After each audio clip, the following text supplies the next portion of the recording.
Grazie. Signora Juknevisien per 1 minuto e mezzo. I'm sorry, Mr. President, I have 1 minute and a half, as far as I know. Yeah? Gerbiamas pirmininkė, kolegos, protekcionizmo ir ekonominio nacionalizmo nuotaikos kai kuriuose bendrijos šalyse ypač stiprėja. Jos varžo tarptautinę prekybą, kapitalo bei darbuotojų laisvą judėjimą. Protekcionistai yra nusistatę ne tik prieš konkurenciją iš Azijos šalių, bet apskritai prieš konkurenciją iš užsienio. Tai trumparegiškas požiūris. Visi žinome, kad konkurencija yra ekonominės pažangos variklis. Atskirtis veda ekonominę ir socialinę degradaciją. Darbuotojų komandiravimo direktyvos įgyvendinimo blokavimas, dirbtinai sukurtos biurokratinės kliūtys jos taikymui, tai viena iš protekcionizmo apraiškų.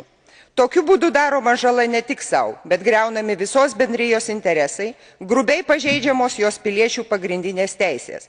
Pirmiausia, teisė teikti paslaugas ir laisvai įsisteigti. Teisės, kurios įtvirtintos bendrijos sutartyje, darbuotojų komandiravimo direktyvoje ignoruojamos šalių narių.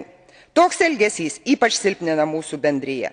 Pirmininkė, mėly kolegos, aš balsuosiu už tai, kad biurokratinės kliūtys būtų panaikintos, kad verslo plėtrai bendrijoje netrukdytų nacionalinės sienos, kad žmonės galėtų laisvai pasirinkti, kur jie nori dirbti, dirbant svetur jie nebūtų ekonomiškai išnaudojami ir socialiai diskriminuojami. Ačiū.